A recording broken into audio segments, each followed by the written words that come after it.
that game, it snowed like a son of a gun. Oh. And every That's time, kinda chilly. every time play was on one end of the field, guys would be running out with leaf blowers Oh, to on clean the the other end, lines. trying to clear the lines. Yeah. I mean, it's. One of my most cherished pictures is the two of us in our commemorative beanies and the snow falling in the background. Good evening, Paul. It's going. I wanted to make sure that I had, I know how that goes. I got it today. Oh, no. 5-foot wide lots. There you go, good. Yeah. It's a force like business. Expounded on, I don't like them. Okay. Neither do I, and, We had that I lunch found at out I the wasn't at the Legion, meeting. weekly Well- luncheon. It's the one I had surgery. They invited me and what's Tad frustrating me after about the this is, inquiring we've got about some 6,000 and change budget, square foot lots, tax them, and you're putting pay. 2,500, 3,000 square foot homes on them. You take out the driveway, So when And- you are having. there's not a whole lot left. And I am wondering, For sheds. and I didn't, I That was the should have last. taken the time. I'm wondering about impermeable surface. Well, they'll have to. So what are the numbers if you, I mean, these are not near a body of water, I mean, they're not. They're in They're in the, wetlands, yeah. I mean, that area is Lake and all things. swampy. That thing. I says, maybe we should. I mean, there's a reason they're putting slab on we grade should homes join. there. So when I come back from Boston. yeah. I want to hook up on one of their Wednesdays. I'll stay calm. I always do. I don't have to buy them. Yeah, yeah. Why, I have a question for Susan, because you're, worked for the cities forever. Why are the suburbs so opposed to having alleys? Because if you have an alley, then that is taking away from space a developer could put more houses. That's the only reason, That's the only one that I've ever been able to come up with, is that developers will not tolerate it. Pratt, down in For my folks. that Stillwater, We always had. that, where that Quick Trip is, he's got some alleys down there. and Yeah, it's because there's their considered plan and all the times. astounding if I had he would alleys do that. Well, I was raised with an alley, and, Oh, yeah. you know, in St. Paul, I had an alley, and it goes to streetscape to me. It's got nothing to do with, you know, Okay, put your garages and everything. yeah. And street safe, and safety. Not only skate, but safety. Put an alley, the garage on the back, and then I got streetscape. I can. That's just me. Clearly, I'm, But it also keeps These services. don't look so bad, they look all right. I mean, for, well, you put them on 55-foot lots, so. must be it.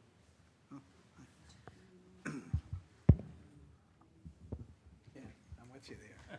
But that's good, because my first house in St. Paul was 50, Oh, but you know, I had an alley. Yeah. My parents were on 37 What and chapter a in half. building? really? Raised 7 kids. Land use, right? Are we good? Housing change? Yeah, chapter 4. Both of those? Yep, one table in each chapter. Yes, sir. We're all good?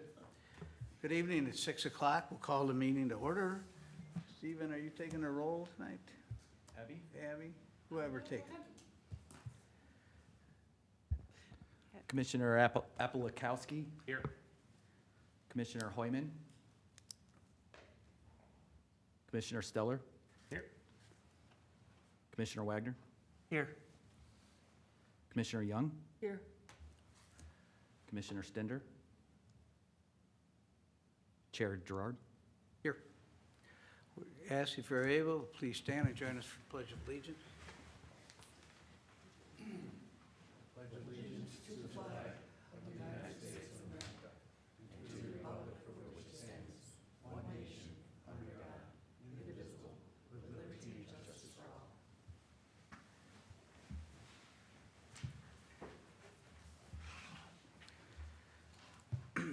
Chair is looking for a motion to approve the agenda as presented or with changes. So moved. I have a motion, do I have a second? I'll second it. I have a motion and a second. It's a non-debatable motion. All those in favor signify by saying aye. Aye. Opposed? Abstentions? Motion carries. We have come to the part of the meeting which is an open forum. We invite anyone who wishes to speak on any issue to please step up, state your name and address for the record, spend a couple of minutes giving your thought. I will tell you, if you're here for the Amberley Woods project, there will be a public hearing specifically for that project a little later in the meeting. So I would appreciate if you'd hold your comments for that development until that public hearing. But if you'd like to discuss any other issue, we're more than happy to hear from you. So with that, does anyone wish to speak this evening?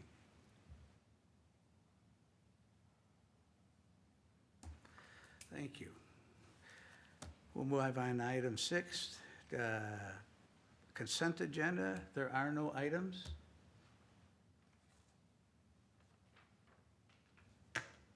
Correct? Correct. So we just moved to item 7. I'm a little confused there. What I There have were to no do when minutes. there's no items in the consent agenda. Pardon me? Oh, I said we are too. Yeah, we got you. There's Oh. nothing. There are no consent items this evening. So we just skip 6? Just skip 6. Perfect. Just moving right along.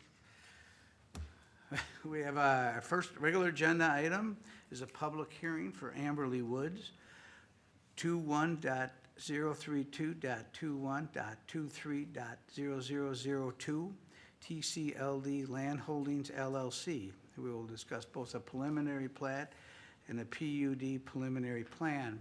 The way this will work this evening is that the city staff will present the application as they understand it. When they've finished, the commissioners will ask any clarification questions that needed.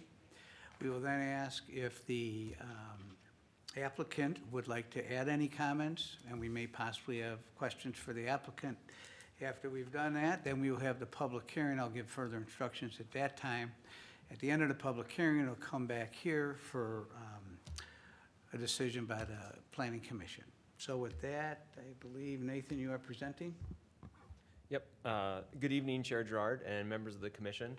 So before I get started on the presentation here, just kind of reintroduce myself. I'm Nathan First, a planner with Bolton Mank. I work with Stephen and Abby periodically on development review. So now you know who I am, or maybe you remember now who I am. So anyways, I'll jump right into the Amberley Woods project review. So again, as the chair mentioned, this is a preliminary plat and PUD request. The developer is Twin Cities Land Development. TCLD Land Holdings is the applicant here. So the parcel is on the screen, circled in yellow. You'll probably recognize this property from various concepts the commission's reviewed in the past. What's proposed here with the preliminary plat and PUD are 56 single-family homes. The property is of just under 39 acres in area, and the net density of this proposed project is 3.3 units per acre, and so we'll talk about how some of that breaks down. So on the screen, you can see, cutting right to the chase, here is the plan that was proposed for this project. Generally speaking, you'll see street connections made from, or connecting Granada Avenue, and in addition, those connections are also made to a connection on Goodview Avenue. So those are the streets with the 56 residential units on the west side of the property. On the east side of the property, there are quite a bit of wetlands, and so we'll talk about what is proposed with that area, the open space area. So we typically want to start with the land use analysis, so looking at the city's comprehensive plan and zoning standards for this particular land use. The site is zoned MXR1. That's consistent with the comprehensive plans guidance for the property, low to medium residential. The lowest development density that can occur in this area is 3 units per acre. So we have a 39-acre site, and on that site we have over 15 acres of wetlands. When I was looking at the plans, I counted at least 10 wetlands that are on this property that will be preserved through the land dedication proposed on this project, and there are a couple of wetlands on the Goodview Avenue corridor as well. So a fair number of wetlands and the associated buffers that protect them. And there is an upland area on the east side of the property. We'll talk about that. That's proposed as part of the open space dedication for the project. So that leaves us with a net developable area of about 17 acres and 3.3 units per acre. So as I mentioned, this is a site that's really covered by wetlands. So you can see the roughly 15 acres of wetlands and the buffer that's around them. The upland area that I was referring to on the east side is in that kind of darker hatched area. So we'll talk about parkland dedication, of course, later in this presentation. You can see that the development is largely concentrated on the west side of this site, really to help, preserve the wetlands, the areas that protect them, and cluster the development towards the Goodview Avenue corridor. So looking at what I call bulk standards, these are the lot area, lot width, and setbacks. There are two different types of lots proposed in this project. There are lots that have a 50-foot wide, that are 55 feet wide, and there are 25 of those lots proposed, and there are 31 65-foot wide lots. So on the table, you can see in blue, those are the areas where those 55-foot wide lots would be requested to have flexibility, I should say, from the city's ordinance through the planned unit development. So the minimum lot area required here is 7,500 feet. For those 55-foot wide lots, the lot area is proposed to be 6,875 square feet and up from there. And then again, with the minimum standards in the MXR1, the minimum width is 65, but through the PUD, the developer is requesting that 55-foot wide flexibility for 25 of those lots. So there are no other setbacks or other flexibilities requested for this project. So the flexibilities have been minimized by the developer to those two areas. Just providing a kind of a brief overview of what's proposed here in terms of the public improvements, the streets, the trails, and the utilities. As I noted, there are public street connections required here, connecting Granada Avenue through the project, and in addition, creating that connection to Goodview. There is a sidewalk proposed on one side of all streets, except for the cul-de-sac per the city's policy. Street A is the street that connects to Goodview. The city engineer's comments do include a requirement to move the sidewalk from the north side of Street A to the south side. That's really to help provide future connectivity for pedestrians in the area. There's a park, if you cross the street across Goodview Avenue, there is a park on the south side of that street, so that's why that comment was provided. There is also a trail that's proposed on the south side of this project coming off of Granada Avenue North. That trail is currently shown to kind of just dead end into the open space area, and that's intentional. That's because the future of that trail corridor has not yet been figured out. The alignment has not yet been fully detailed. City water and sewer connections will be made through the street corridors, public right-of-way serving the single-family home units. On this slide, I did show in a red box an area where there will be a utility corridor planned that will connect utilities that currently terminate on the south side of the development north of this site that would need to be connected through this site should development ever occur in the surrounding area. So in the conditions for approval, there is a requirement that the developer provide appropriate easements for that utility and potentially roadway corridor. So here's an aerial of the property. I just want to talk pretty quickly about tree removal and landscaping. So as you'll notice, the trees on this property, the woodlands, are primarily concentrated on the east side of the site, and those trees will be largely preserved through this project and the land dedication that's proposed. So we did get a removals plan from the developer that shows some tree removals that will occur on this property. Obviously try to minimize the tree removal by concentrating the development on the west side of the site. The landscaping plan shows trees that will be planted when the development is constructed. There are 4 trees provided per lot, which would meet the city's landscaping minimums for residential projects. This landscaping plan may need some revisions as we move into the final plat portion of the development, just to make sure that there's no issues with utility conflicts or something like that. All right, so I've mentioned land dedication. The developer is proposing to dedicate the east half of this site to the city as open space and parkland dedication. So the city's ordinance requires 3.27 acres of parkland dedication. Looking at the east side of this development, the city's ordinance really allows or requires usable land to be provided. Usable land is really land that's not encumbered by either a wetland or a buffer that's supposed to protect the wetland. So that land has to be usable by the city.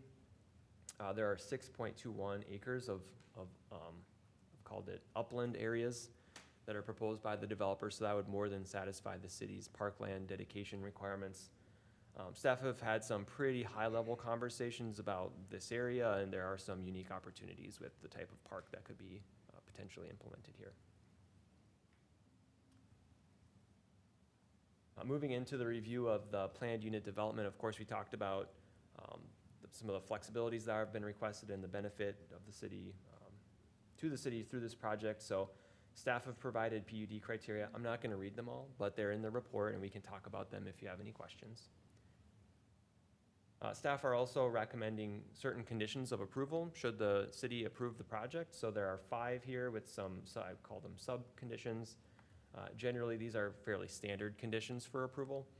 Things like making corrections to the final plans, making sure that we get the necessary easements that I've discussed, making sure that the development improvements are at the developer's expense, making sure wetland buffers are protected, and if mass grading does occur before the final plat, making sure there's an agreement in place. So staff are very comfortable recommending an approval to the Planning Commission and City Council. But I do need to mention that we do have a public hearing, as you know, for this item. So I know that the city has received 1 written comment regarding the project. I believe you all have. And I would also note that there was a neighborhood meeting held on September 24th here at City Hall that the developer attended and provided just some time for answering questions from nearby residents. So I know that some folks were able to make it out to that. So that's all I have formally prepared for you. Of course, there's the staff report as well, but I'm happy to take your questions. Before I delve into questions, are you looking for 1 motion or 2 tonight? 1 for the PUD and 1 for the preliminary It plat? depends on, I suppose, what is preferred by the Planning Commission or Development Director. Yeah, I think you certainly can make it in 1 motion, but it hasn't been uncustomary for this planning commission to choose to make it in 2 separate ones, especially if you want to approve a portion but deny a different portion of it. Thank you. Questions for staff? Susan? What is the impervious surface calculations generally on these lots? As I look at the maps and I played with some of the numbers, this is an area that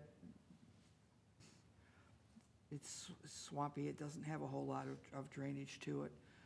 I'm really concerned with runoff and impervious, and I need to trust y'all that you've done and that Forest Lake Comfort Lake has done the calculations, but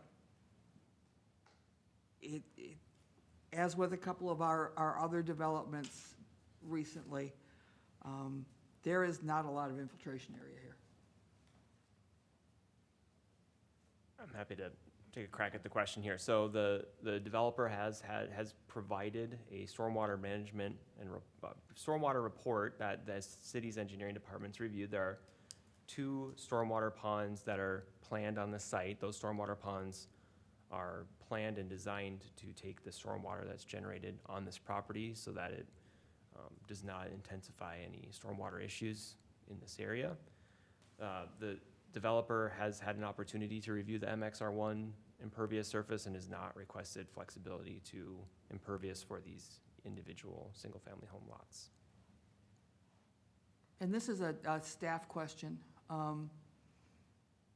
These backyards that are fronting onto the stormwater ponds and the infiltration areas, I understand that a condition is going to, of approval is going to be that each yard be marked with a lathe and a whatever to say, this is the limit beyond which you can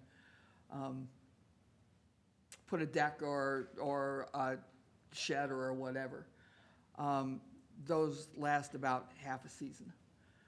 What is the city's plan for enforcing those limitations? As we've seen more and more of these shallow backyards and more interest in residents in saying, okay, I want a deck area, I want to be able to have some fire pit or put a shed or something back there. What is the city's plan for enforcing these over time? I can start by ahead. saying, well, typically the city's gonna require the installation of wetland buffer signage that hopefully lasts more than one season. You know, usually the materials that are provided are sturdy enough to do that. They're not removed. So I guess that would be the first part of the answer to that question, but I'll see if Abby has anything else to add in terms of long-term. So Nathan is correct, at least when it comes to wetlands and wetland buffers, they are required to be marked. And yes, neighbors take them out sometimes. Watershed District also does have regular compliance inspections that occur. When it comes to stormwater ponding, we don't necessarily have those same limitations as we do of non-disturbance like we do towards a wetland. But properties are required to have, I was just looking it up, I believe it's a 30-foot minimum setback in that rear yard area.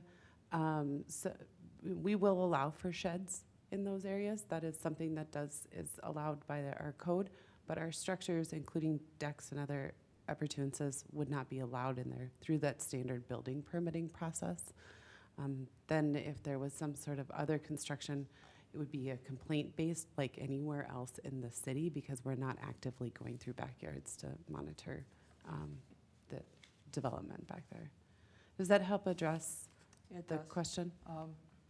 I'm hoping that as these homes are sold, that folks are told, you aren't going to have room for, significant decks and things like that behind your homes. Well, at least just let you know that one of the practices the city staff does have is when we are reviewing building permits, if we do see things like ledger boards on a building permit plan, we will require that they show how a deck could be built within that setback area, even if they're not proposing that deck at this time, just to help ensure that we're not building to that setback now with the presumption that an additional, feature could be added later. We do have some checks and balances in place to help prevent those, what I think have kind of maybe been some historic, sometimes communities had variances where people come and say, I bought this house and I didn't know it has the ledger board and I should be able to build a deck, but you're telling me it's built to the lot line or to the setback line. We try to make sure that that sort of stuff doesn't happen like it maybe did in the past. I didn't realize that. Thank you very much. Other questions of staff? Excuse me. Hearing none, would the applicant, I assume the applicant's here? Would you like to say a few words? I ask you state your name and address for the record, please. Yep, Tracy Rust with Twin Cities Land Development. Chair and Commissioners, thank you very much. We welcome the opportunity to come to Forest Lake. Nathan, thank you for the presentation. Not a lot to add.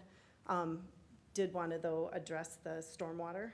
So if you look at that plan, and there are those two ponds, that one is actually very large, and that's for a reason. So what we have looked at the engineering, and honestly, I am actually a civil engineer as well, so I can speak the language. I haven't designed in years, but that pond is bigger because we're actually digging out to raise the site so that, yes, there's a reason that there are a lot of wetlands on this site. It's because it is low, it's flat. So we're using those basins to actually raise it up so that we do have good drainage and, which then also in turn, we do have that volume in those ponds as well, so. But other than that, yeah, if you have any questions for me, it's pretty straightforward, I like to think. We're excited to be here at Forest Lake, so. Susan? What's your target market? We have, for this one, first time and buyers as well. So that's why there's two different products. So the 55, honestly, can be anything from first-time buyers.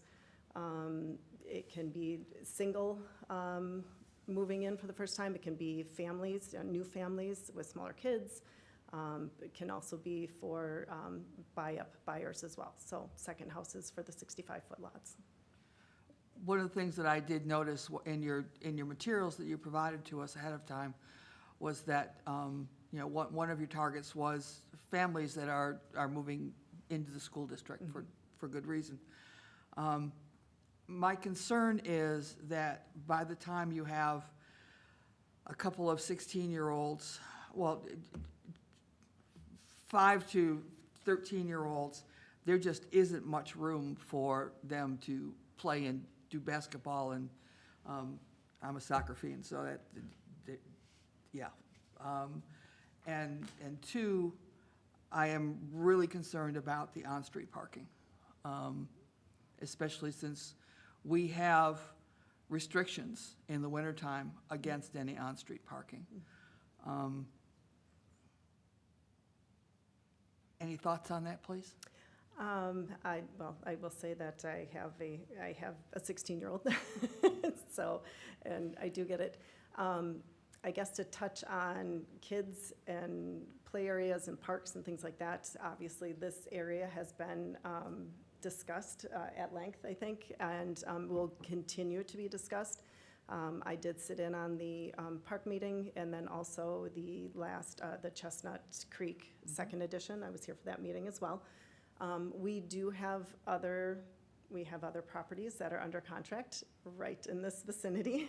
So we are interested in talking about how all that park works, you know, from not just the east side of our development, but further east and maybe south and maybe even a little north, on how all of that comes together, as far as how that park works. So for us, the intent is that, you know, there's no park here. There's sidewalks, there's trails to get people to those locations. So that, again, I know the city is trying to come up with a plan as to what that looks like. But which is why we don't have any park here. Instead of doing the little pocket parks that the city then has to maintain, this is providing that connectivity to what will become more of a city, larger park area. So. I am trying to learn from my previous mistakes, and since you were here at the Chestnut Creek meeting, telling folks that there will be a park in the future, and it doesn't happen, is not something that I want to repeat here. Right. So, So, thank you very much. Yeah, which is again, that dedicating that east side there, dedicating more and hoping that can also connect to other properties as well.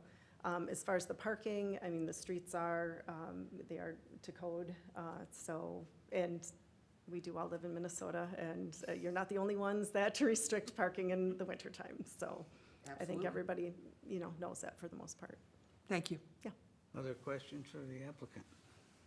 I've got one. Yeah. Yes.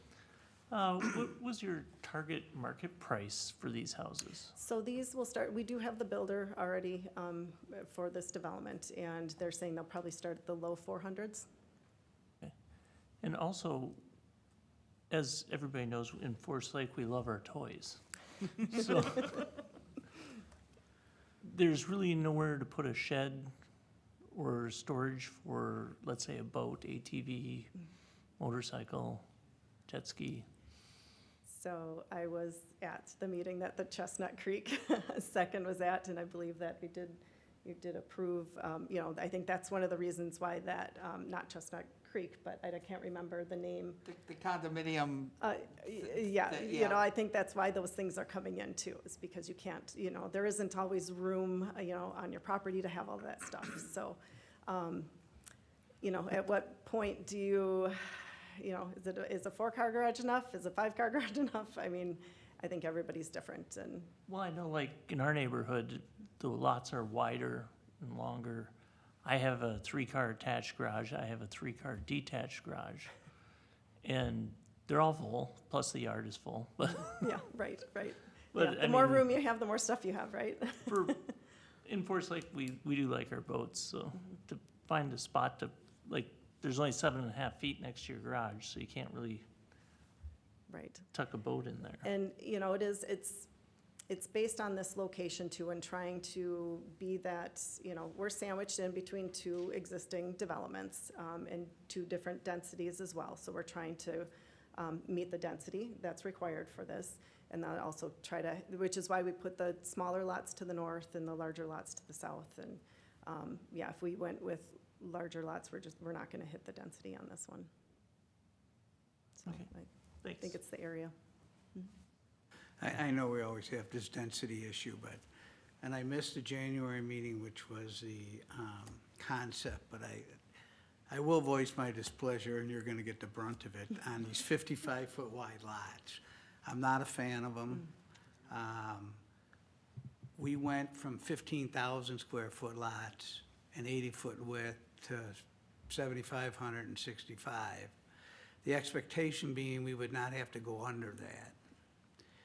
Here I got almost 50% of the development that's gonna be 55 feet. So since you have other properties you're working on, I would like you to keep that in mind, that you got one guy who's not happy about the 55. I don't need an apology, I don't need a, you know. Understood. You know, How's that? I'm not a fan. And one of the reasons we went to the smaller lots is to eliminate PUDs also. We didn't want to do as many PUDs. And as soon as we go to these smaller lots, now we have to do a PUD. So it's just a comment that where I sit on the planning commission, that I like conformance to the half the lot size we were requiring. So, Understood. thank you for taking my comment.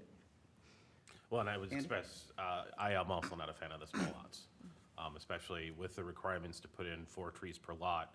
What little bit of green space you have is now going to have a tree that, once it becomes mature, oftentimes has to be wedged around the house.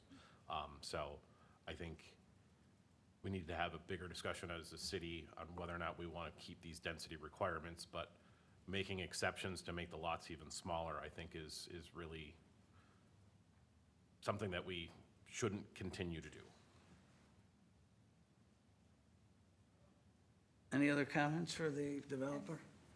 and I just want to remind us that the density that the city has been saying we need to meet, as is stated in the staff report, is future land use densities. Not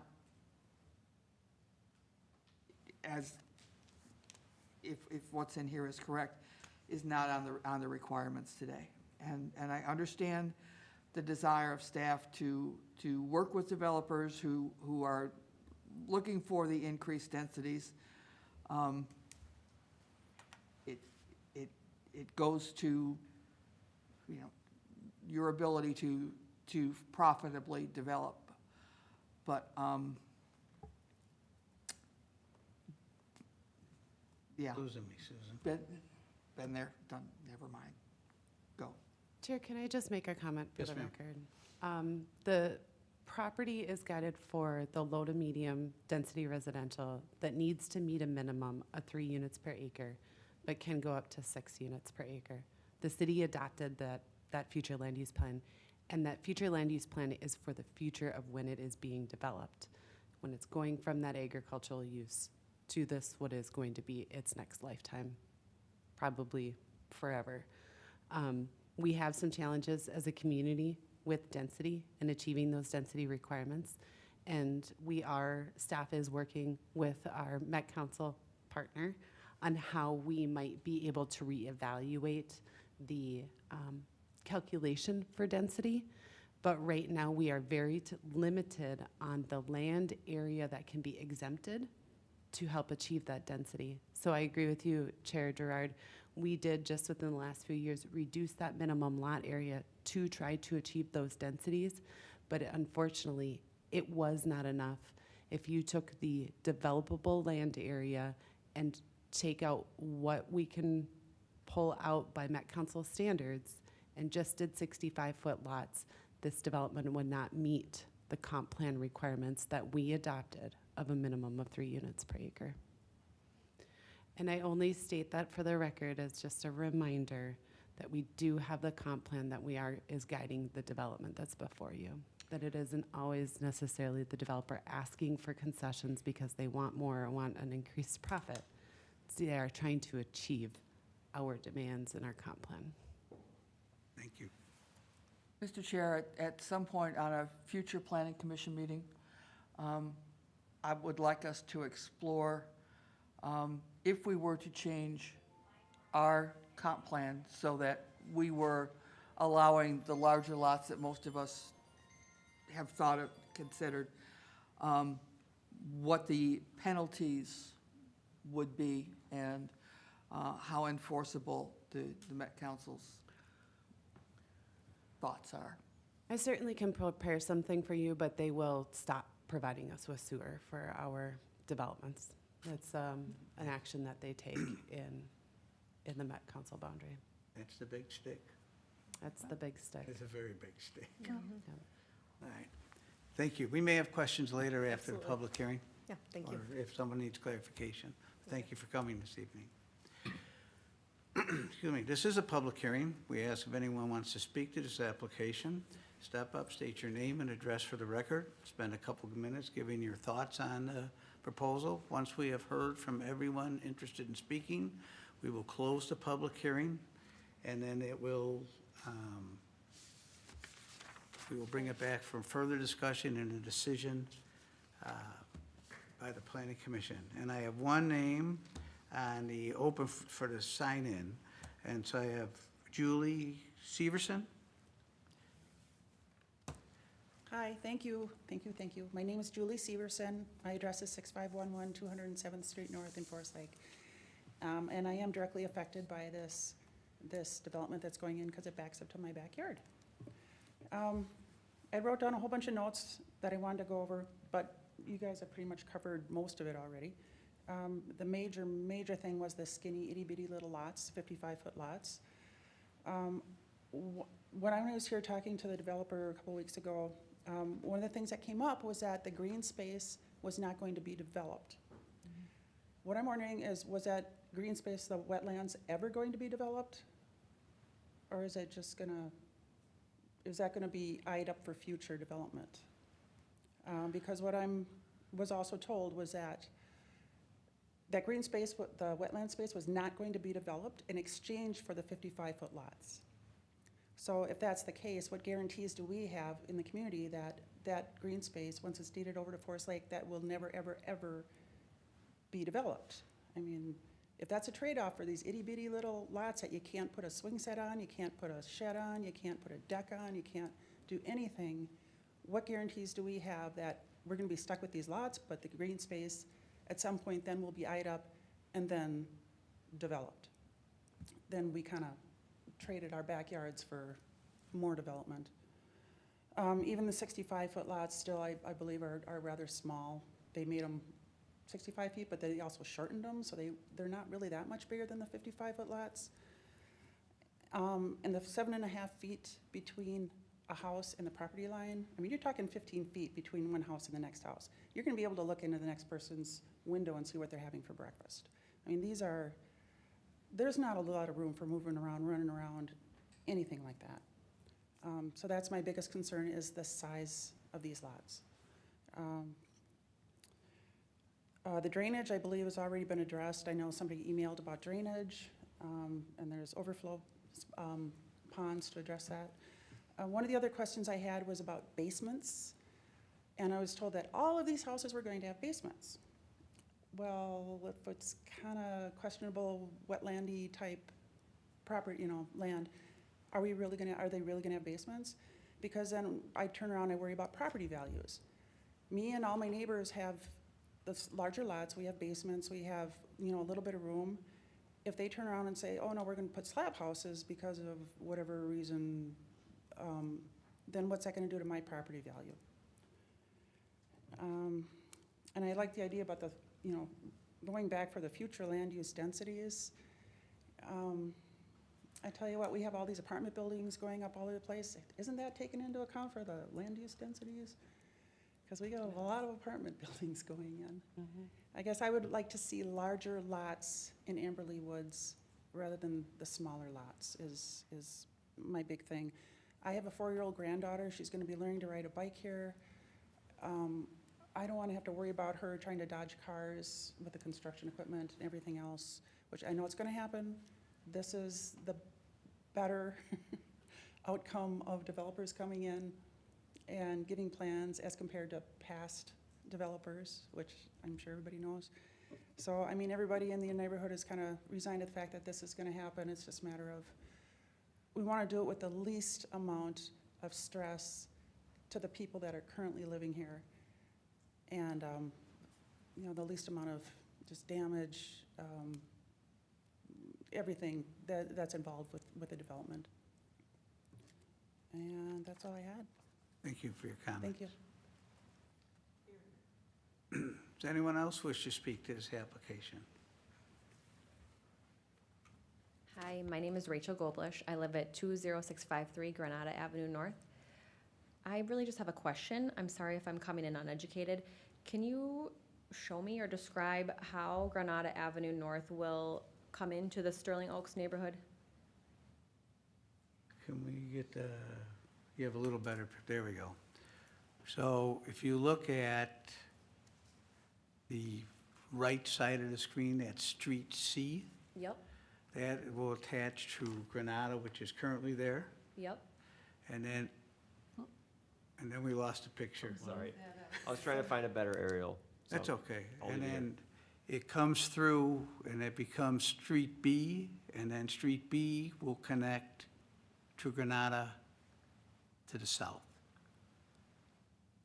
It essentially takes a jog.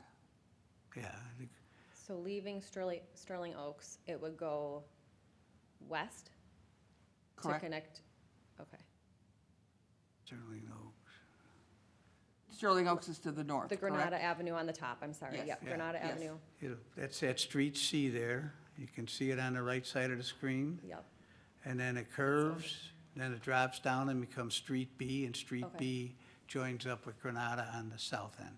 Okay, thank you. You're welcome. Anyone else wish to speak to this application? For the record, we did receive one email from Marlene Weiss concerning drainage in the wetlands, which we covered, and then some safety issues with children in the smaller lots. So,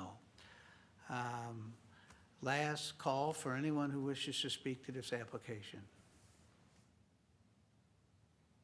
Seeing no one come forward and having no more emails to read into the record, we'll close the public hearing at 6:40 PM. Commissioners, what's your pleasure? Chair Gerard, may I address one inquiry that was made during the public comment Yes. portion about the preservation of the open space being deeded to the city? Yes. The city would require that that is deeded as parkland, and when we deed something as parkland, it is bound to that use in perpetuity. This would be owned by the city. The city is not looking to build the road extending through Greystone through here.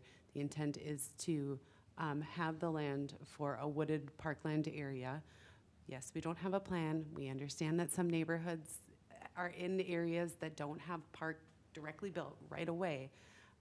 But we see this as an opportunity for parkland dedication of a significant woodland stand of forest in Forest Lake, where we don't really have this type of recreational don't. amenity. And so we have been in discussions with adjacent landowners and prospective developers and builders about the acquisition, future acquisition of additional dedicated parkland to create a larger woodland and active recreation system to service quite a large part of the neighborhood, or, you know, the several of the neighborhoods in this area.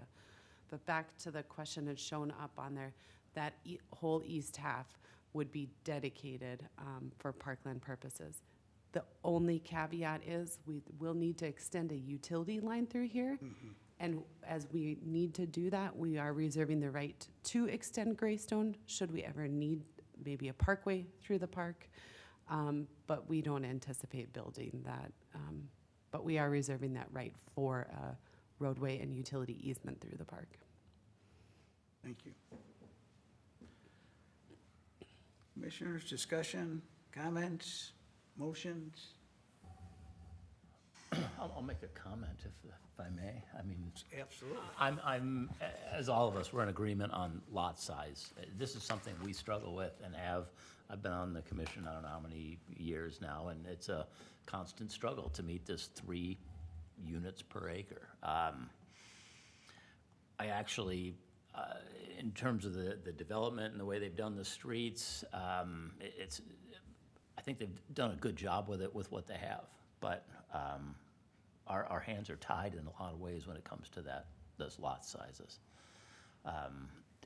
In terms of the streets, the one nice thing about the way it's laid out, you know, you're not gonna have, yes, cars are gonna be going through there, but with the intersections and the turns and such, I would think the speeds and that sort of thing's not gonna be as much of an issue. But all of us agree that it's a challenge, making that three lots per acre. Or, yeah, 3 units. Right. Yeah, per acre, yeah. Other comments, concerns, questions?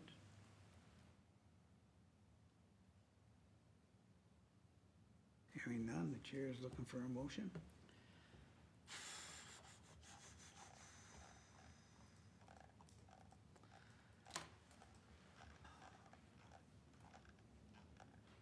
Abby,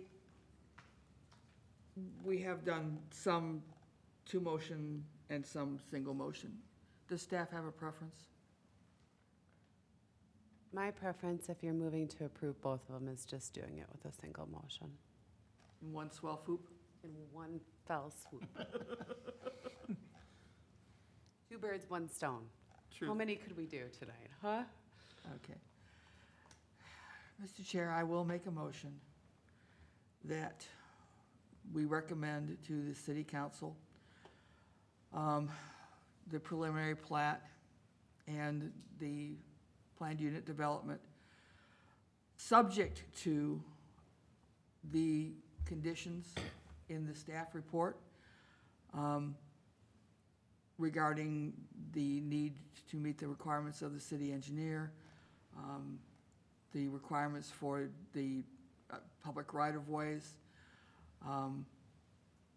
the applicant and developer being responsible for installing all their required right-of-way improvements to ensure the long-term wetland and buffer compliance and clarity for future homeowners.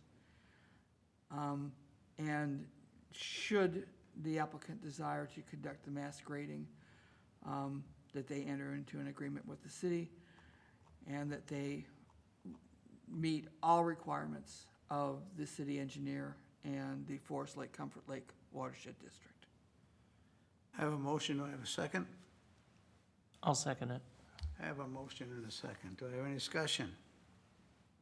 Chair, can I just ask a clarifying question on the motion? Commissioner Young, were you just summarizing for the record the conditions that are listed in the staff report? Yes, ma'am. Okay, thank you. I just wanted to clarify. I went through them and it looks like we caught them all, but there was, there's subparts and stuff there, and I just want to verify that it's with the conditions of approval recommended by staff as And with the, summarized. and with the specific statement of meeting all conditions of the city engineer and the Forest Lake Comfort Lake Watershed Association. Have a motion and second. Any other discussion? Yeah, Any? the developers have done a very good job following the rules and the guidance presented to them. I think what this commission is saying that, not specifically to this project, but to all projects in the future, we need to, as a city, decide whether or not we're gonna be governed by, we're pretty much as far away from the metros you can get by still being in the 7-county. Why should we be held to the same standards as urban metro areas? So I hope the council can hear that there's frustration from this board that we have to accept these small lots. Susan? And I want to remind the city that Forest Lake was one of the first communities to go in on the transportation tax. And the Met Council abandoned us.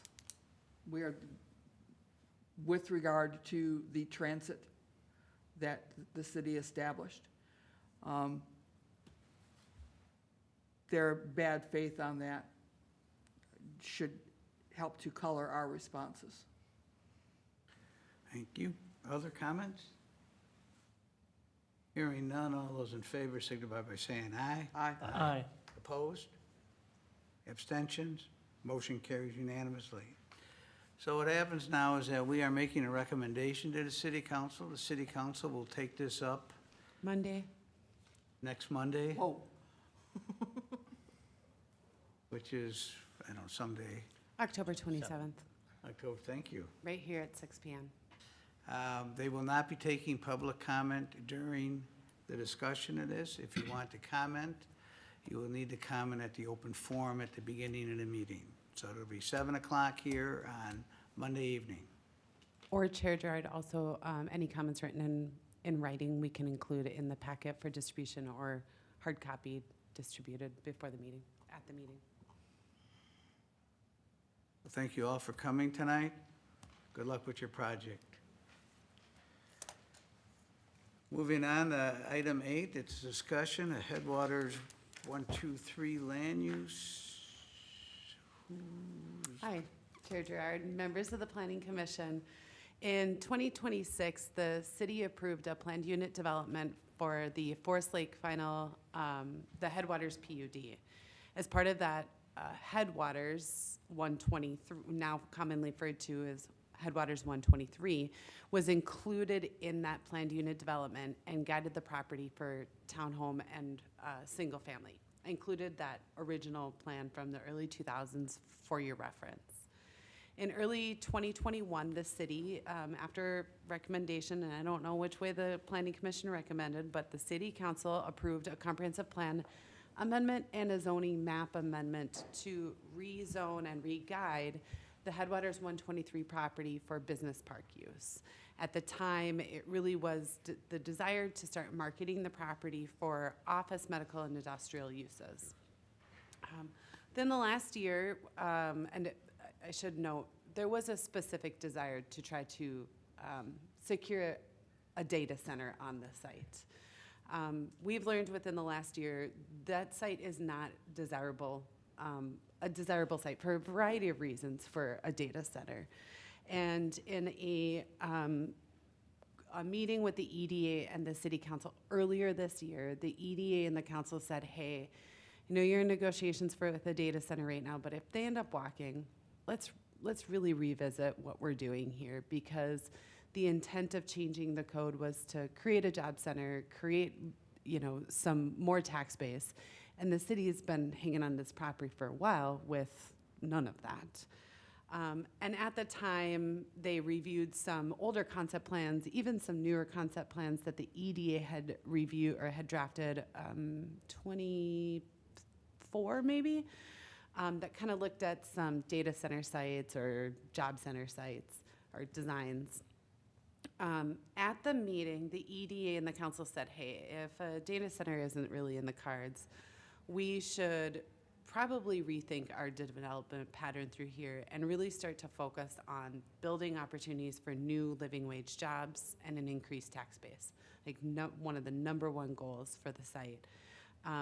Consider maybe a portion of that Headwaters site along the parkway for some maybe additional service retail, a small amount, but almost to kind of bookend or mirror the north side. Kind of when you're heading in, you've got a little bit of a service retail center right at the kind of intersection-ish with Highway 61. And then potentially a smaller portion of the site for some residential. This was most specifically talked about in the southwest corner because there's been recent inquiries about, a request was made to the city council to sell a portion of Headwaters 123 for residential development in the southwest corner. All of this came to staff from the EDA and the council when I mentioned to them if we wanted to sell this for residential tomorrow, we could. But the council and the EDA said we really don't think it's in our best interest to go back to residential. So the EDA has determined that they'd like to move forward with finding a development partner and to try to start looking at developing an overall concept plan, development plan for the site, likely through an RFP, a request for proposal process. The idea being, let's throw this out to the development community and see if somebody wants to partner with us and what kind of partnership they envision. Prior to moving forward though, the EDA said, hey staff, why don't you go back to the Planning Commission and talk about land uses, just to make sure that before we start any processes, public processes, that if there needs to be any sort of zoning amendments or not, that the Planning Commission, is favorable to that. Great point, right? So tonight before you is to really talk about the existing business park use, and whether or not you're liking that business park use still, which staff isn't recommending changing, nor was the EDA.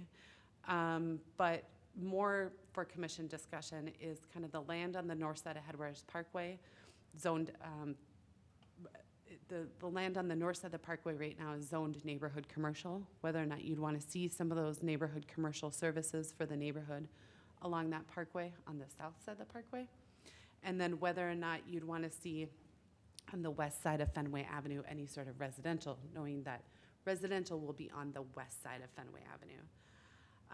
Tonight, this is just a discussion item. All we're here to do is to gain from you your thoughts on are you in favor of the direction the EDA and council have guided us for? And if not, what do you think about kind of those future land uses? I understand that, oh, shoot. Give me just a second to get my screen. Well, that was our serenity moment. It's that serenity moment. I always think that'd be nice to be there, but I love that I'm here right now. Oh, smooth. Almost believable. Yeah, almost believable. I'm with Andy on that one. I actually, as I was speaking, I'm like, don't go there. You're doing great. No, I am happy to be here to have this conversation. I think this is a really important conversation for the community. So again, here is the final master PUD that was a part of the Headwaters I think about that as Headwaters Village, but then that residential component from early 2006. Here again is that residential component. Not going to point it out, but those are some little lots. Look at those 50, 60, 52-foot wide lots. Anyways, 2017, a mixed use concept where we did again have some larger, potentially retail uses, some row house units, and then maybe some single family along the golf course and along some wetland areas. And then in I think it's 24, it probably says it on here. Nope, it doesn't. The EDA kind of went through this exercise of looking at these different concepts with a consultant to look at kind of a campus side design with a data center, the idea of a job center. The EDA really kind of focused on, at the time, it was this, I must have just only included, I think there was 4, but more of this job center design. But at the time, the EDA didn't want to show this to the public. They were like, yeah, we want to try to break this up, probably not quite like that, and we didn't want to give anybody the image of that. So what again, that would be, so what staff and the EDA, or what the EDA and the council kind of directed staff to do is explore utilizing the vast majority of the site for the jobs-based business park uses, technology, manufacturing, officing. Yeah. Uh-huh. Yeah. Look at these two over here. They're like, yes, yes. That maybe some of those uses along the parkway, especially where they sneak up closer to Highway 61, kind of mirror that north side. And then down in this southwest corner, we've got one piece of property that's a very funky property of whether or not some residential down in this bordering the golf course might be appropriate. So I'm gonna just stop talking and throw it out there to hear what your thoughts are on the EDA moving forward with an RFP and potential land uses along through here. Commissioners? Can you pull up like a current map? Just an aerial. Yeah, just to Sure see can. what's really already developed and what's not. Sure. And working with this RFP, I mean, we're not committed to anything. We're just joining with some developers that have experience and can bring us some ideas That's- based on other areas. What the RFP process does is it's a request for proposals. Yeah. What we're doing is we're saying development community, we're interested in finding a development partner. What can you offer? And how would you structure a partnership, public-private partnership? We're not obligated in any way to enter into any partnership with anyone, but the whole idea was we're probably not gonna get somewhere if we don't start engaging with the development community on this. Commissioner Aplikowski, just for reference, this is the new Bridge Academy and Sweet Living, so a daycare, childcare center, Bell Bank. This is the new Forest Creek Apartments, the vet center, the county service center, and the YMCA is kind of what's on that north side that I think the EDA saw some opportunity just maybe right through here to kind of bookend that entrance. I don't know if there's a better way to kind of say it, but to maybe kind of feel like, okay, you get a little bit of that service for the neighborhood right there. But then really, and kind of buffering from potential technology, officing. All those lots to the right of the 123, those are all in private hands, correct? These are all in private hands. Many of the homes, I'm not sure if I'll be able to click on them, sit on their own little kind of, tax parcel where the tillable acreage in the back sits on its own. The city has not been in contact, city staff has not been in contact with any of these landowners through here. We have had, we've heard some of them may be interested in selling property, but at the same time, we have not been going out and soliciting anybody's opinion on the matter at the moment. Well, we haven't been real fond of being landowners. Pardon? The city hasn't been real fond of being landowners for being a real. Acquiring more land. Well, I mean, We are landowners. we are landowners, and frankly, I mean, before the city invested in the community development department, my position, you didn't have anybody that was even in a great position to be going out and helping buy and sell land on our behalf. It takes some energy, and having those resources just hasn't been something the city has had. I would not advocate right now that we necessarily go out to try to purchase land adjacent to Headwaters 123, because as my mom would say, with what? Buttons or good looks. But again, engaging with the private development community might have better desire to go to adjacent landowners to be looking at how could we include them in a process such as this. Commissioners, this is free reign in here, so anyone's got a comment, have at it. Susan? I was pretty adamantly opposed to putting the apartments, the two sets of apartments in that area, and have not been a fan of apartments on the Shadow Creek site because there are a large number of dwellings both in Headwaters existing, in those apartment buildings and the future apartment buildings, in the Chestnut Creek and things to the west of Chestnut Creek that have no access to services such as a grocery store, a Stop and, pardon me, I call them Stop and Robs, convenience stores. That's what we called them in Tulsa. There's nothing in this area that people can get at, but we've put really, really high density in there as transit-oriented or, walkable or whatever. It just has- We need some services. Cub's a long way away. Festival down in Hugo is a long way away. And if we are saying that we are community and we want people to shop and to be able to live in this community without having to go elsewhere for their stuff, we got nothing in this area.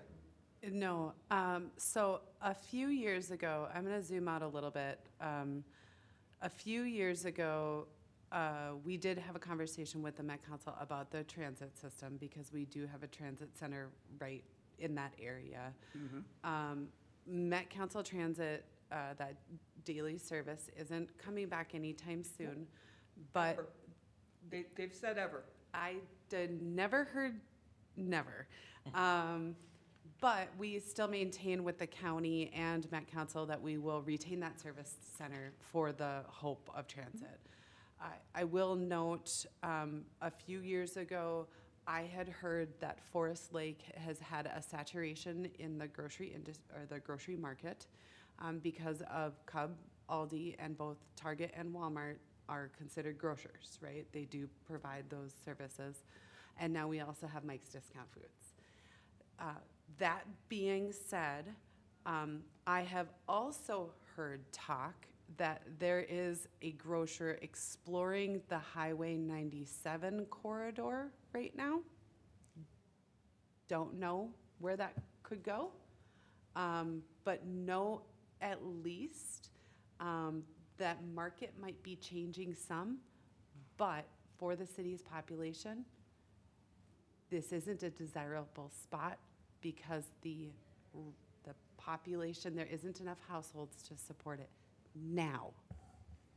The problem isn't the number of places. There's umpty squat places. I understand the proximity. They're not in the right place. Generally, I mean, cities and through their EDAs do things like attract grocers by providing land subsidies, those sorts of things, for them to relocate for certain time periods within, a time frame that they would stay. I think one of the challenges with this is that's often done with local grocers, right? So. I mean, you can't even get a cup of coffee in this area. Well, I think, see, that's a good point. The grocery thing, I think, is changing.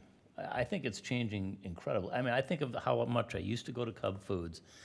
I never go to Cub Foods now. I do the pickup. I do order all my groceries online. I go to pickup in Walmart or whatever, and they load them in my truck. I am there and out of there in 10 minutes. And a lot of people are doing the same thing. I don't think groceries much. Coffee shops and, places to get your hair cut or, that's needed in this community. But the grocery thing, I don't know that it's not what it used to be. I think that's changing with all these pickup and delivery now. I mean, I could get Walmart or Target or whoever delivering my groceries too. I don't, but a lot of people do. Nobody picks out my fruits, vegetables. and Well, you see, and maybe that's what it needs. Maybe it's a produce something, and you're getting your other stuff delivered. 'Cause I'm the same way. Yeah, I want to go pick out my avocados or whatever, but I don't go up and down the aisles. No way. But I do it all from my phone. Wake up in the middle of the night and I think of what I need, and Add it it up to at- the list. Yeah. To me, I find this area a hard sell, and the reason I say that is we have the freeway at Broadway there, and you have access to everybody and their brother, whether it's Chisago, Wyoming, Stacy, actually all the way up to North Branch. In fact, past North Branch if you want to go to Menards or Home Depot. And then you get the people that are cutting over to Wisconsin on 97, but they come down another half a mile up. To me, the location doesn't yield retail to me. I mean, to me, it's like a desert here of, More industrial. you don't have access on 61, you don't have any visibility. It's kind of, I have Pizza Pub right out by me, and restaurant after restaurant's gone in there, but there's no year-round visibility, so it's hard for these places to succeed then. Versus, let's take the Log Cabin on 97, 1 billion people, not 1 billion, but a lot of people drive. Currently not as many with the freeway closed over, but, so I think this is gonna be a hard sell property regardless of, I look at it from a commercial standpoint, and if you got semis coming in, your freeway access is marginal. It's doable, and maybe to Don's comment, if you get the hair cutters and some retail in there, you might be able to get a doctor's office,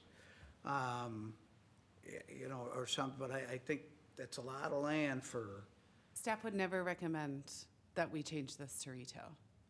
I do support the EDA and the council's direction that the large majority of the land is still retained for business park, for some sort of manufacturing, technology, again, officing.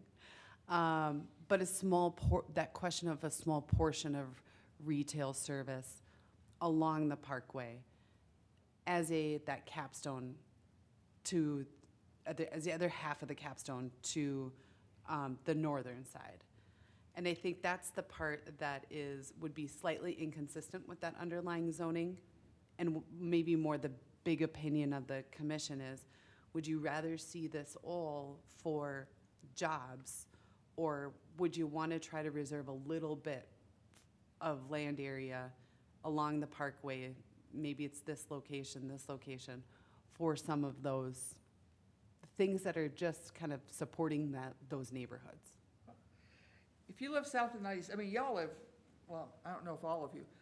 If you live south of 97, you're toast. I mean, your options are Cub and trying to get there from south of 97 and east of 61 to Royal Pain in the Tail, or Festival down in Hugo.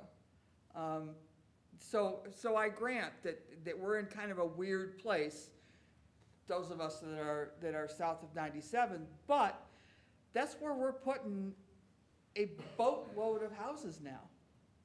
Are south of 97. It's where land is guided. Yeah, It's where and- developments. Could use a And- gas station.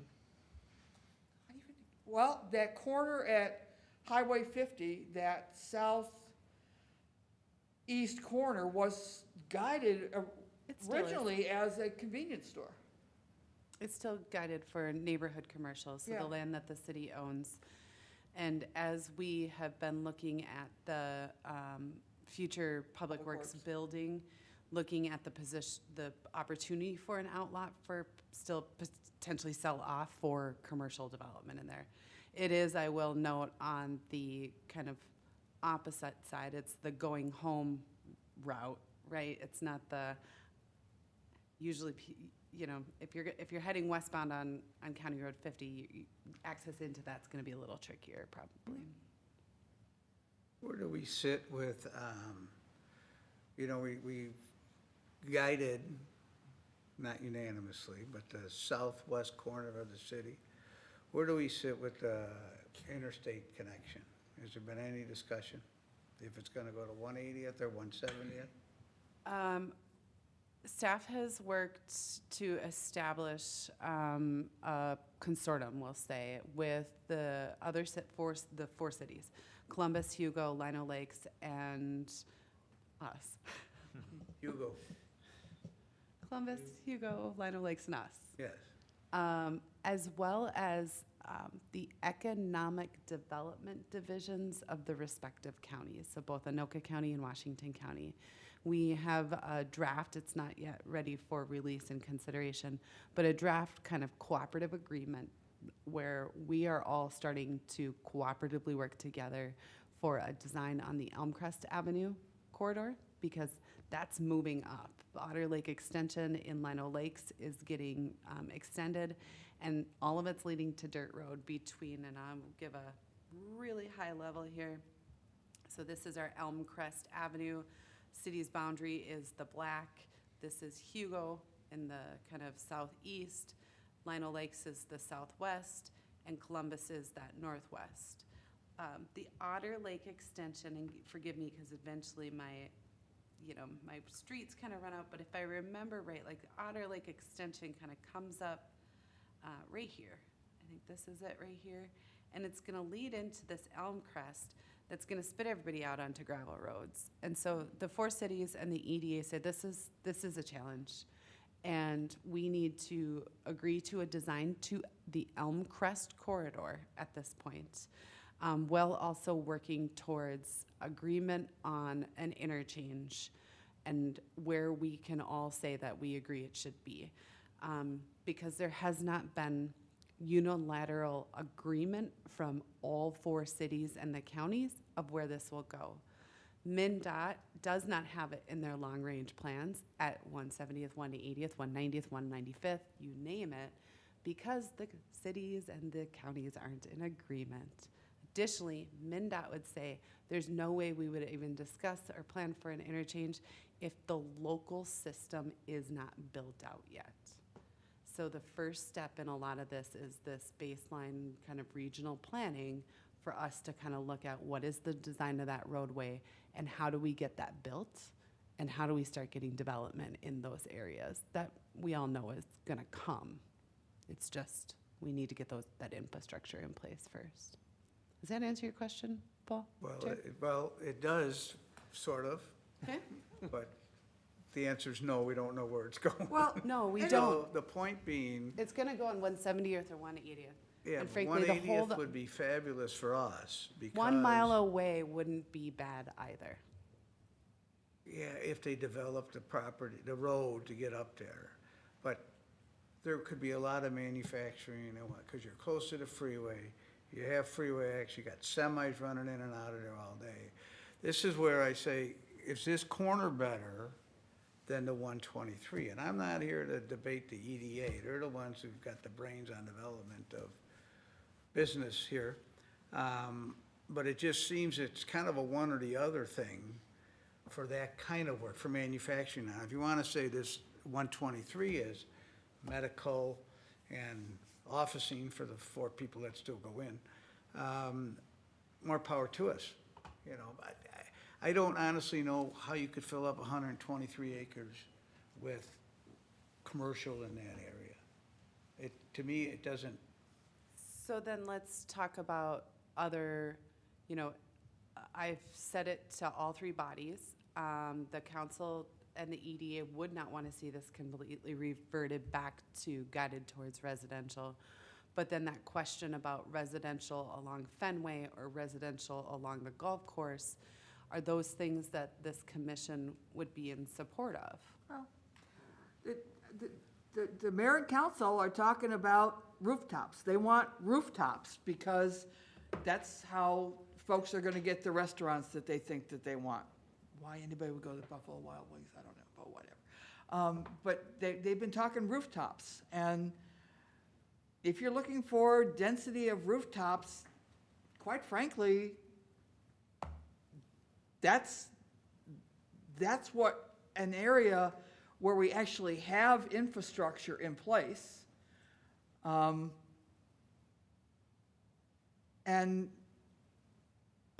it sort of fits without trying to shove more residential into the wetland areas that are in much of the rest of the city.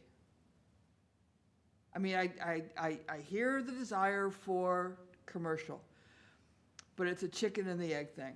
we're not gonna get significant commercial in that area, because Paul's right, you can't get there from anywhere else for a significant industrial facility, just because getting the semis in and out is a royal pain in the tail. Even with the roundabout at 61 and 97, even with an improved 97, it's still a challenge, and I don't see, without the city putting really big subsidies in there, us seeing significant commercial industrial activity there. And I'm not seeing a benefit of the city sinking even more subsidies into some of the folks that we've given TIF funding to, and really haven't seen a big return on our investment. So you brought up two words tonight that I have not, subsidies and TIF, and neither of those are being contemplated right now. Properties generally, Greenfield is not eligible for tax increment financing. There's some strict limitations in its use.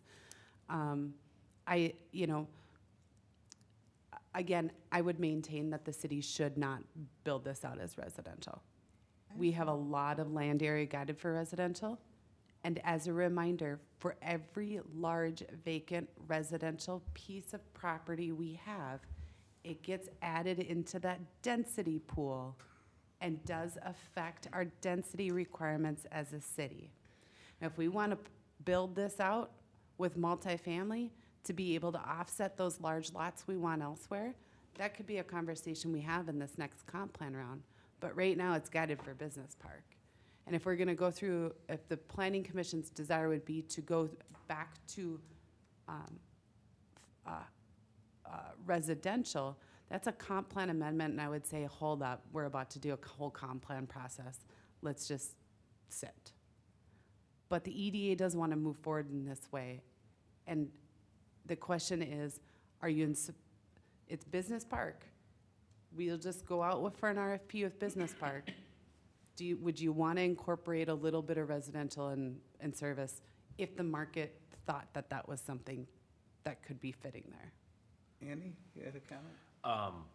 I think I would support going out to try to get someone to do some market research to see what this land could be used for. I think the desire for business is noble, but we've given a lot of red flags of why someone wouldn't want to develop this for commercial. If you go drive around the metro, anywhere along the highway, they're putting up warehouses, you know, because transit is king. I think Forest Lake is positioned probably very advantageously from a regional eastern Minnesota aspect of, if you could find the right big name destination, something or other, I'm gonna throw Costco, for instance, people will go a little off the road to get to it. You know, people coming down from Duluth no longer have to go all the way down to Maple Grove or Maplewood or something like that. But not that it has to be Costco, but something like that, that is a rare, unique destination would be something that probably would make sense to be that far off the highway. I think the desire to find, and they're closing doctors' offices. They're not building them right now. So I think getting some experts to say this is what you could do with this to guide us rather than us trying to figure out how we want to use it would be a really wise thing. Because I think what we all want differs on this board, and it's going to differ between board to board. So I would support doing some type of research. And I agree with that. One of the things that I've said for a very long time is that we have a unique place above the split, so that, you know, via Highway 97, you can get to both the western suburbs and east. And that's something that we have really not taken advantage of in any way.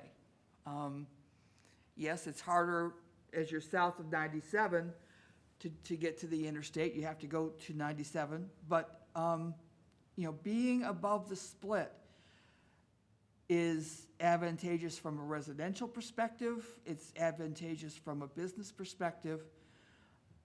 I'm just not sure how we beat that chicken and the egg thing for this piece of property.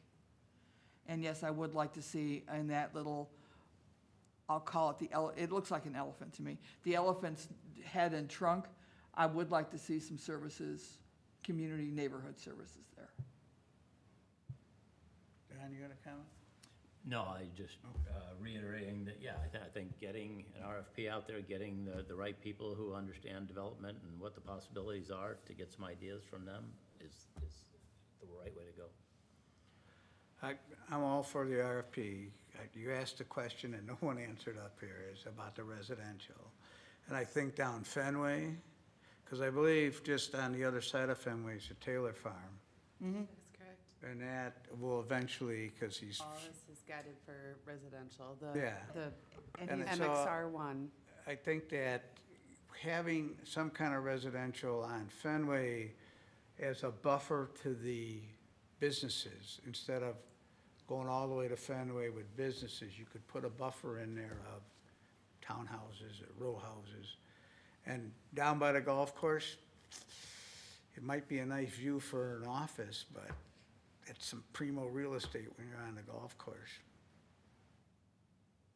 Might be better than lakefront, not in my opinion, but. So that's my 2 cents on the residential part. I would not guide the whole thing for residential. I'm with you. We need to get a larger tax base of something besides residential. So I hear there's consensus that finding a partner to help us is not a bad thing, and that you're all in support of the EDA moving forward with that. And some of you have said, you know, some service along here wouldn't be good, again, if that development partner maybe agreed with that. And I've heard from at least one of you to say, oh, some maybe, I don't want to use the word higher density, some higher densities along Fenway of of family, of That's the term residential. I would use, higher density. To help buffer from those non-residential uses could be really good land use through there. Yeah, because I think the other side is pretty much single family, right? Once you cross Fenway. Yes.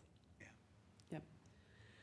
Yep. So the last question I think I put in my memo was, does anyone, as the EDA starts to work on this process, we'll end up kind of working through some of this with a committee.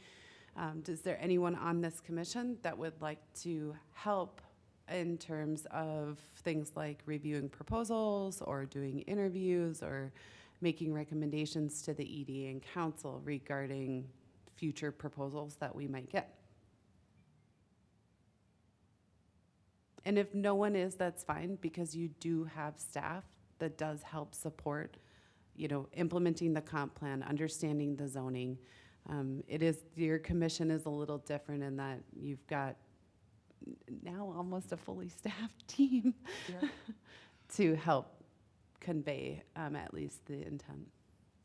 I've got a lot of experience in RFPs, and this will be very interesting to me.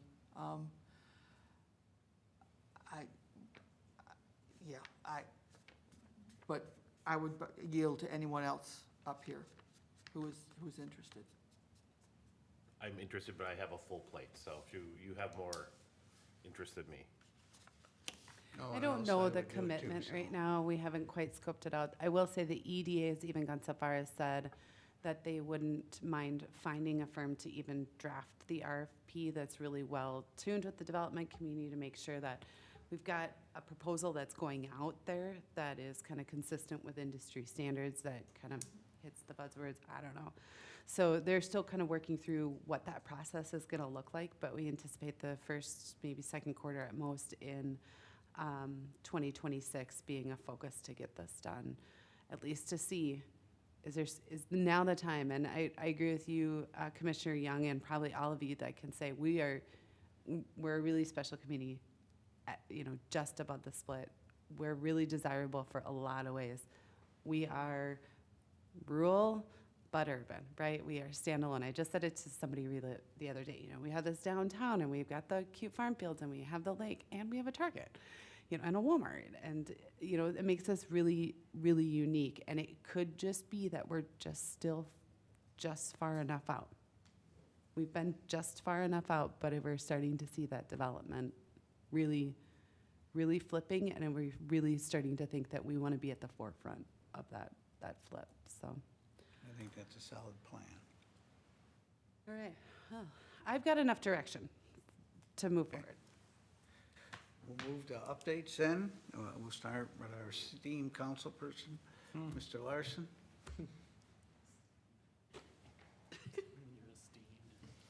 You know, you can just sit there if you want. That's okay, I need to limp along. Thank you, though. And you look better on camera there. Thank you very much. Commissioner and Chair, don't really have too much to pass on. I'd like to say thank you for those that were able to attend on the 9th for our little barbecue. We had some nice weather, but windy, and we enjoyed some hamburgers and brats and some things that folks brought, and I think we had a pretty good turnout for our first annual, and hopefully we can maybe continue it down the road, and we'd like to see more other commissioners and such join us for a nice day. And my thanks for you spearheading that. My pleasure, sir. Thank you. Other than that, I don't really have a lot, other than just to say thank you very much for all your time and your dedication to our community. It's kind of a thankless job, and but I know we all appreciate you as far as council members and staff. So thank you for that. Any hot issues or budget update? The budget still remains. We had a workshop on Monday, and it was attended pretty well. A lot of people were interested in our so-called sales tax matter. It was kind of like the third item down in our agenda, so they got to see some of our other things, like our top 3 for our road construction stuff. And some of those folks afterwards were very much enlightened on how much work, planning, processes, and cost goes into all this stuff. So it's not just throwing some pavement down, rolling it out, and saying, here you go, here's your $10 million road. So I think there's some insight on that. The budget still stands at 12.6. We do have some things that we are looking at, and that'll be more of a topic of discussion in the weeks here to come. So we are looking at the possibility of getting it down into single numbers. I can't promise anything, or I can't throw out a certain number, but we're working hard on that. So. Questions? One of the hardest lessons I ever learned was that your budget is your policy direction for not only that year, but the next 5 to 10 years. Yeah, unfortunately, things were stalled out for a while, and we're trying to pick that up, and we're the brunt of bad news and so forth, and I guess we'll take it on the chin, but we're moving forward, and we're doing the best we can with what we have to offer, so. We live here too. We make decisions that affect us as well, so. I have a question along those lines. Since we were looking at a subdivision today with 60 homes, and when you look at a subdivision like that, and you look at what that's gonna bring to the community in terms of revenue and property tax, just property tax, I don't know what other revenues you look at that come to the city. What do you figure the cities, I mean, you figure, I think they were saying the average price of the home was like $400,000 or something like that, so you figure what, $4,000 a year in property tax, that goes to the county, and then what comes to the city is what, half of that? Is there a number you use? Susan has an answer for that. We don't necessarily have, I mean, there is probably specific numbers in there. I don't know what they are right now.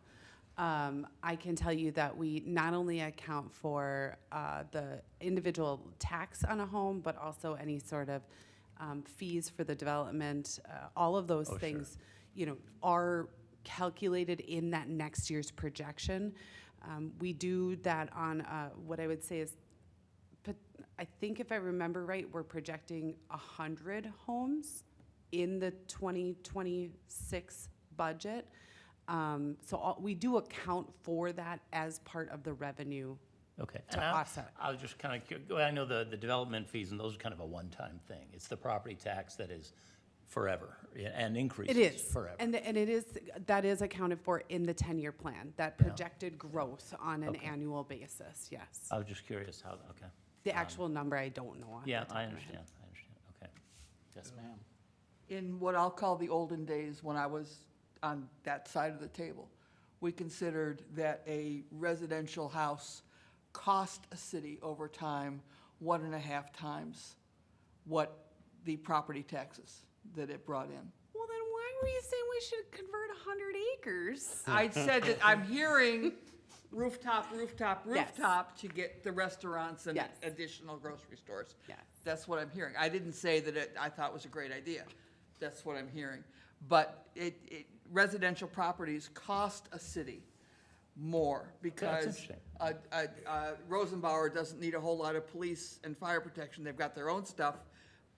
But a house needs the additional fire protection, police protection, sewer services, more wear and tear on the roads. Building permitting, I mean, all of the things, Yeah. yes. That is a statistic. I don't know how that number balances out anymore. But I think his question was more about, are we accounting for that tax revenue as part of the budget and then that long-term financial plan? And yes, we are. If you wanted to see specific numbers, we No, can have no, our. I didn't, I was just, it's kind of a bigger topic, and I'll take it up with Jeff at a later time, but, I was just curious if there was, if there was a set formula or whatever, but, anyway. There is. We have Yeah, it's people okay. and That's Excel okay. spreadsheets that do We that. have people. We got people. We got people. I understand. They're not very interesting to talk to, but we got people. Well, Right. specifically Ellie Larkin, our finance director, so if there are things that you're looking for, we certainly can get that information. Again, I'll communicate with Jeff, and we Okay. can go back and forth on some things, but yeah, Andy? Yeah, I would just, as we're looking at potential business growth in the city, I would encourage not considering sales tax, local sales tax. Being in Washington County, we're already at a competitive disadvantage to the areas around us. I looked at my receipt from Wisconsin this weekend when we picked up some stuff at the Walmart over there. It's only 5.5%. So people will drive 15 miles to save that amount of money on larger purchases. So Yeah. as you're working on that, I think the example that was kind of given is like the Xcel Energy. There is a tax, and there's a tax on it from the city added on to that. Franchise fee? Yep, franchise fee, if you will. And there hasn't been any change on that, I guess, since like 2013 or 2014. So like anything else, cost of living increases, the cost of doing business and things like that, that stuff is gonna creep up. So I think as far as the city goes, I think we're kind of looking for something that can also help us with maybe having some extra funding for our building of businesses or community or infrastructure and things like that. We're looking to try to do something more along that line to help us out with our budget stuff. Nobody wants to see the budget up, everyone wants to see it come down, but we have a fine line of things that are wants and needs list, obviously. So we have to be very particular and careful in our wants and needs list. and then just to once again reiterate that in the next comp plan, that we reconsider, what our lot sizes are, and maybe consider being one of the cities that says they're gonna shut off our sewers if we don't do what they want, and maybe challenge them on that, because that's not democracy. Yeah, no, I totally understand where you're coming from, Andy. Like I say, I don't think, a lot of us, I think, are a real big fan of that council really right now with all the stuff that's going on. And they kind of do have us by the short hairs in some respect, but like Commissioner Young said, we're the furthest point, and they haven't really done any favors for us either. on that hand, so, I don't know if we can get some of our legislation and stuff behind us a little bit to kind of give it a shove. Yeah. But- If you could sit down and talk to people, it's illogical to say the only way you can have water and sewer is if you maximize the use of the land of cram in as many houses as you possibly can. Yeah. and It with doesn't our- make sense. Our wetland problem is huge, They're increasing sewer demand by making us do that. yeah, correct. Correct. Thank you. Thank Thank you, you. sir. Thank you, folks, appreciate you. Abby? Yeah, so on the lines of the comp plan, the kind of every 10-year comp plan process is kicked off with the Met Council's release of the system statement for Forest Lake. We received that 2.5 weeks ago or so. I've pored through it to really look to see if there are items in it that the city should be objecting to, which is a different kind of a process in which we, one, consult with the Met Council staff, but do have a formal appeal process that we could undertake. At this time, I don't see anything, but do anticipate that your next meeting, I will be providing an update based on my recommendations of the analysis of that. The Met Council has proposed increasing the city's density to 3.3 units of an acre citywide. We get to choose how we want that housing to be distributed. So when we take all of the open acreage and all of the acreage we say is going to be housing, we get to say, this is where we want large lot, this is where we want medium-sized lots, this is where we want small-sized lots, this is where we want apartment buildings. The larger the lots that we want, the more high density we have to put elsewhere. There are those trade-offs. And so I do think that it is a conversation that I've heard from the community and I've heard from some of the council of taking a harder stance with the Met Council in terms of the density requirements and also some of the affordable housing allocation. But I would say that if it is something that this commission is vehemently opposed to the overall premise of density requirements, that is a conversation we need to have with the council and have the council quick. Because I had not heard that in my 3.5 years here, that we would ever object completely to the density requirements that we have, which there are communities that have done that, one in Washington County, and that Washington County city did not win. And I can provide you with all of that information, but now is the time that we really need to put that in writing to the Met Council.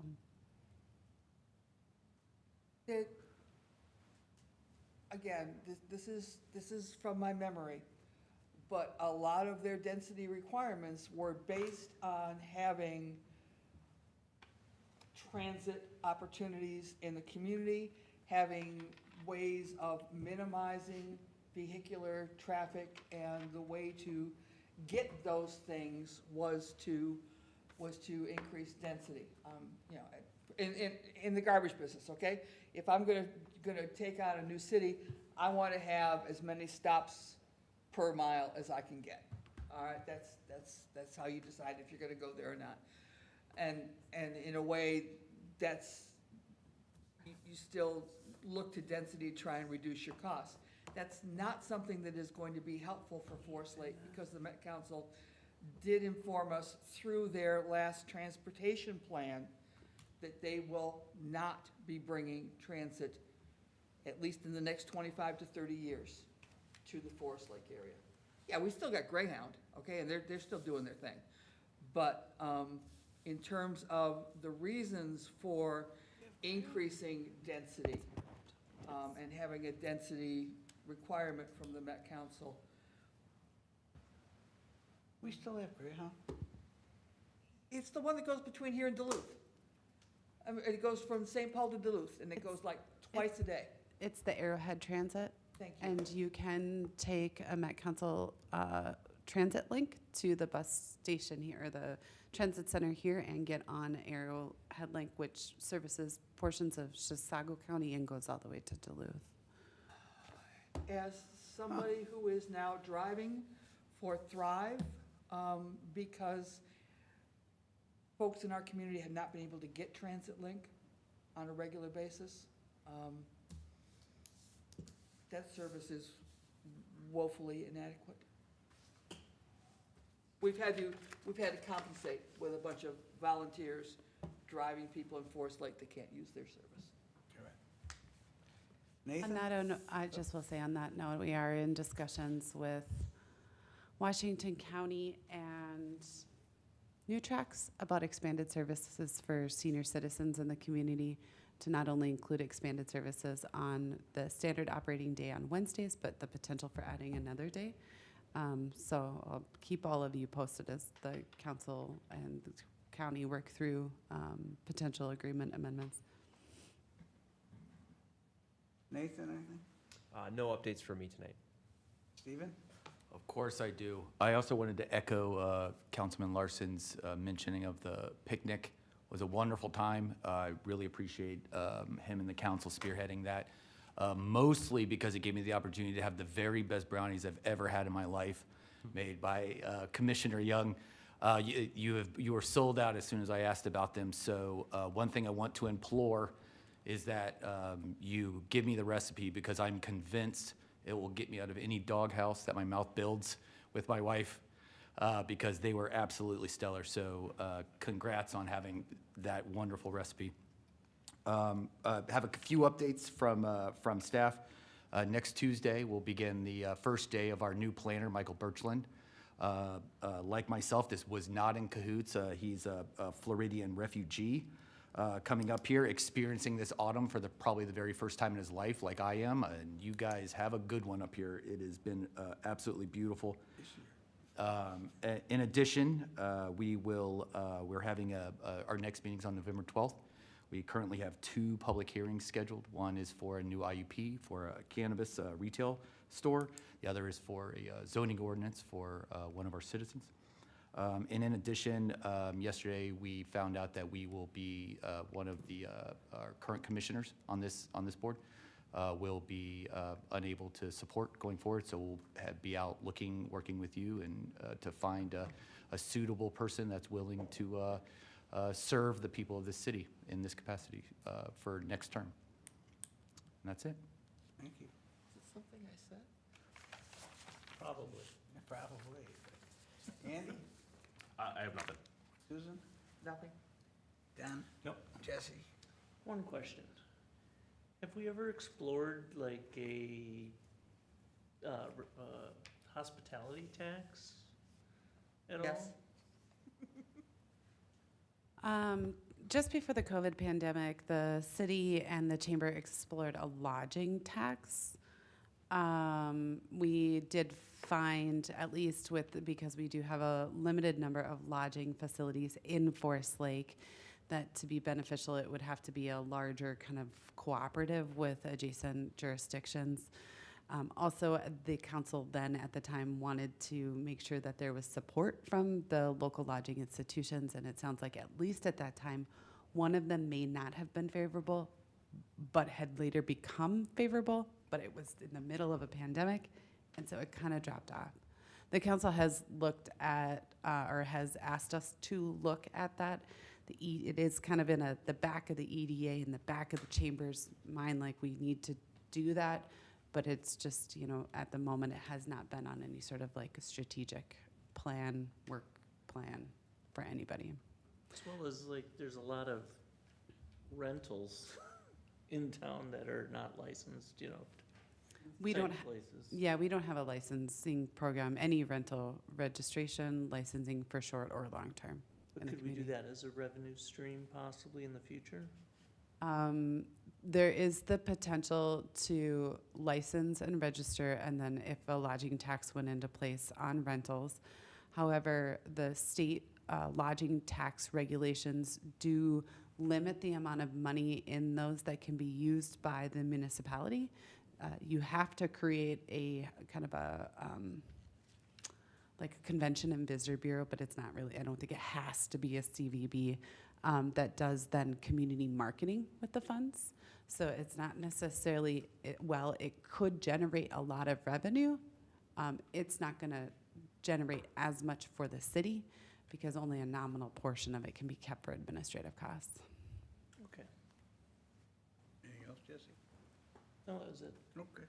I have nothing, so with that, Chair is looking for a motion to adjourn. So moved. I have a motion, I have a motion and a second, it's non-debatable motion. All those in favor signify by saying aye. Aye. Opposed? Abstentions? Motion carries unanimously. Thank you very much for all of your efforts.